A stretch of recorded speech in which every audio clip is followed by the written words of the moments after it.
So when I talk about the Mayan culture and so forth, I feel so much connection to it, and it brings me so much actually joy, and peace and calmness to me. So I love talking about this topic. Now, there are a lot of people who are speaking about December 23rd being the last day or end of the world in 2012, about photon belt and so forth. And I'm not saying that these things are wrong or right or anything. I think that it is a necessary thing for people to start discussing about it, whether it will become true or not. These sort of predictions, so to speak, are always, it goes around. So, when I look at what we are doing currently in the world, I must tell you that perhaps that is something that is not so much off, meaning that for some reason, all of us, I think we feel that, myself strongly actually, that if we go on the way that we have been in the past as a human being on this planet and how we live, there is probably no way that we can sustain what we have been doing if we don't change what we're doing immediately from this point forward. In terms of, for example, like the energy, resource debate and problem and crisis, if something is not going to be done in that arena, we're definitely not going to be able to sustain life as we know it today. So in terms of being part of any kind of discussion like that, or a part of, what I'm doing right now, if any of that is going to be a positive force for raising consciousness of the masses, I'd be more than happy to be a part of. I feel that it is my mission and purpose to do that in my lifetime this time.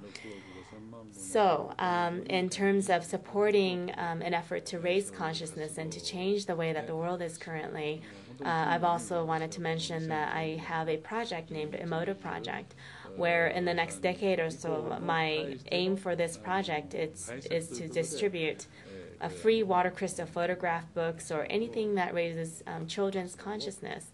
It's a little picture book at the moment, but to 650 million children in the next, like I said, 10 years or so. I do agree with the more positive look about the 2012 theory or prediction because, different people might call it the new beginning, the new birth, or ascension. But I can only speak about that particular theory or prediction from a water researcher's point of view, if I may. So speaking from a water standpoint, as we know, water can be in different, multiple type of form. So it could be gas, it could be air in the air, it could be in the cloud in a gaseous form, liquid, snow, fog, slate, frost, ice. There's so many multiple ways that water turns itself into. And for me, this is typically like a change in the dimension. The substance on this face of the earth right now that can do what water can, I can't really think of anything else but water, who can change its shape and form in any way like this. And I feel that from that standpoint, we really do need to know about water. So gas, or anything that we know of its particular form or shape on this planet, when this particular form or shape goes to space, it'll change its form. So water in this sense is a very mysterious substance, and lately I'm really looking into more about light as well, and I believe that light, there's water in light as well. And this is a topic that I'm really interested in right now to get to know more. But there's also a theory that there's 6 directions for water and there's 7 directions for light, which is another dimension for that light aspect there. But what I find most interesting for me throughout my experiences and experiments is that, yes, it is my experiment and my findings, but to be able to show something in water as I've done in this water crystal form where you can see the energy or vibration being manifested into shape or form. I feel that this is such an important finding and work because now it is visual, for people to see what it was not easily been understood or been visualized to be understood by people. So, I believe that everything is water. Everything that here on this planet has water. Without it, it just would not simply exist. And water is the source of everything. It's said in Japan that water is the source of everything. And when this source of everything is not understood by people, that means that people's consciousness is not open as much as, how much they know about water. So in that sense, I really would like to see, people understanding more about water and also being able to. So if people had really understood about water through my work or my research and being able to understand the connection that we have so intimately with it, and when we can positively open up that consciousness and be able to understand that, life or the future can be created in any way that we can. So the more that we think positively, even about the 2012 prediction, if people are still believing about the negative aspect of it, if we think about the new beginning or the new life from that point forward to be a positive and a fun, happy, life to come to be, then it will be so, that way.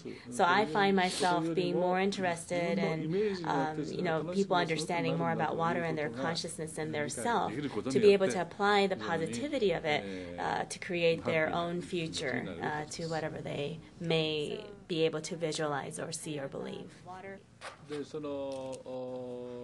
I completely believe in, us being able to change from within, especially with the most important for me, love and gratitude. So I'm, applying that to my daily life every day and try to live that way. Of course, I'm still a human being, so I can't do it perfectly 100% of the time. But I believe that, from within, you do change. Yes, of course, the water in the body gets changed because we have, positive thinking, in this case, love and gratitude within ourselves. So understanding that, the change comes from within, from the water within, all of us is very important too. And also the fact that from my research and from my past experience, the more I get to know about how water affects us and the internal water changes our life. I can't deny the fact that all this was created by, some people call it something great, higher power, this force that created all living thing.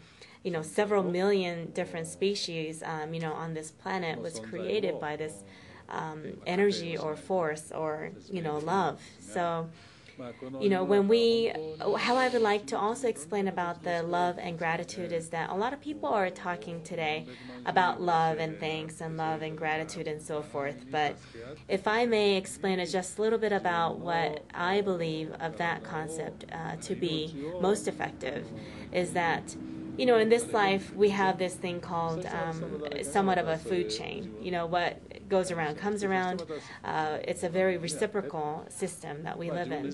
Again, this model, I believe, was created by somebody who was very much, from love and a creative and a romantic person who really had everything in balance.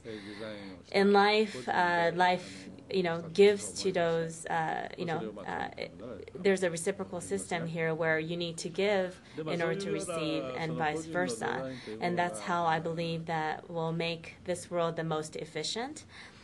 And so in there, in that system, God also created, I call it God, but God also created, water in all of our species to have energy and vibration be transferred or transported through this substance, water.